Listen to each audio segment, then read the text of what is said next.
Você já ouviu falar em escritura pública de namoro? Existe, e muitos casais estão registrando o relacionamento em cartório. Muitos casais já estão juntos há bastante tempo, vivem na mesma casa, dividem as despesas e até fazem planos para ter filhos. Mas mesmo assim, continuam se apresentando como namorados. Mas será que essa relação já não pode ser considerada união estável? Este advogado diz que sim. Ele explica que para um relacionamento ser classificado dessa forma, basta atender os seguintes requisitos. Vive em união estável aquele casal que tem um relacionamento duradouro, público e com a vontade de constituição de família.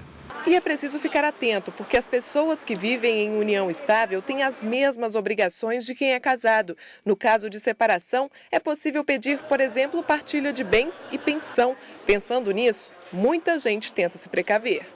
Para deixar bem claro que o casal não vive em união estável, alguns namorados estão procurando o cartório para lavrar escritura pública de namoro, uma forma de registrar a natureza da relação para tentar evitar problemas no futuro. Nas ruas, a novidade já é comentada. É interessante, sim, porque assim você deixa bem claro quais são as suas expectativas em relação ao relacionamento, em relação à afetividade em geral. Se registrar no cartório, já fica mais comprovado, né? Porque geralmente tem que ter aquelas testemunhas, né? Acho que é um pouco de exagero.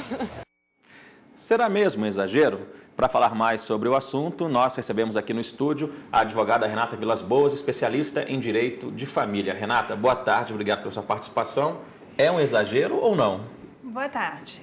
Bom, a ideia de você fazer uma escritura de namoro, deixar isso registrado, é a ideia de você não demonstrar que é uma união estável. Na realidade, está vinculado com a ideia do patrimônio que aquela pessoa tem. Mas cuidado, o fato de você registrar como um contrato de namoro não significa que o mundo real você está vivendo só um namoro. Então, vai ser analisado caso a caso. Pois é, qual é a diferença de um contrato de namoro e de um contrato de união estável? Na união estável, a ideia é que você já constituiu a família. Então, você se apresenta no cartório ou não precisa, porque pode ser só perante a sociedade, dizendo: nós somos uma família, nós estamos aqui como uma família. No caso do contrato de namoro, a ideia é: nós só estamos namorando, nós estamos ficando, analisando se nós desejamos ou se realmente iremos constituir uma família. Então, eu acho que é o tempo verbal que vai fazer essa distinção, né? Se já é uma família ou se será uma família. Então, passa a ser a grande diferença entre um e o outro. Eu aposto que a senhora conhece, assim como eu também, muitos casais que namoram aí há um bom tempo, né? A gente vê isso muito nas ruas, doutora. O tempo pode determinar o que é um e o que é outro? Não é questão de tempo. Não faz diferença se você namorou 1 ano, 2 anos, ou se você tem uma união estável de 1 mês. Não vai ser esse o divisor de águas. Mas sim como você se apresenta para a sociedade. Então, se você tem, 6 anos, 12 anos de namoro, e você vai aos lugares e fala: não, esse é meu namorado, essa é a minha namorada, e a sociedade reconhece como sendo um casal de namorados, eu não tenho uma união estável.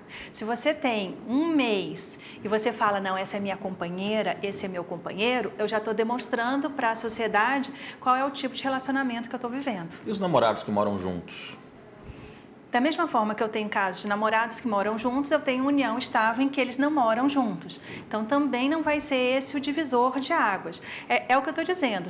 Para você caracterizar a união estável, você tem que demonstrar a existência da família constituída. Enquanto que no namoro, você demonstra a intenção de formar uma família. Então, no caso do namoro, você pode falar: vamos tentar ficar juntos para ver se a gente consegue viver uma união estável. Pode ser uma opção para aquele casal. Pode ser uma opção para aquelas pessoas envolvidas. E a gente tem que respeitar, então, o que eles queriam. O problema está quando um quer namoro e o outro quer união estável. Essa é uma grande dúvida, né, doutora? A escritura de namoro é uma tendência? É uma tendência. Com essa ideia de preservar o patrimônio, essa ideia de você querer demonstrar que não, isso é só meu, isso só me pertence e não pertence ao outro, então aquelas pessoas que têm um poder aquisitivo, elas já estão buscando o cartório para fazer essa separação. Quer dizer, quem namora e adquire um imóvel ou um carro, por exemplo, essa pessoa, é interessante ela fazer esse contrato? Se é um namoro, não há porquê, né, você ter essa preocupação ou esse interesse de fazer esse contrato de namoro em cartório. O fato de você adquirir um patrimônio e estar namorando não significa que esse patrimônio vai ser dividido, meiado com o seu namorado ou a sua namorada. Ele lhe pertence, é seu. O problema tá que às vezes alguns namoros eles são assim mais intensos e acabam na realidade sendo uma união estável e que os envolvidos nem percebem isso. Mas como avaliar essa intensidade? É difícil, né, doutor? Caso a caso. Né? No final das contas, quem vai decidir mesmo bater o martelo vai ser quando chegar ao judiciário essa discussão. Né? Então, um deles vai informar que existia ali, né, uma união estável, enquanto o outro defende a existência simples de um namoro. E aí, com a produção de provas, a demonstração de como eles se portavam perante a sociedade, é que a gente vai descobrir se naquele caso era união estável ou namoro. É um caso bastante polêmico e rende muito assunto, né, doutora? Com certeza. Mas a gente encerra ele por aqui. Obrigado pela sua participação mais uma vez. Ótima tarde.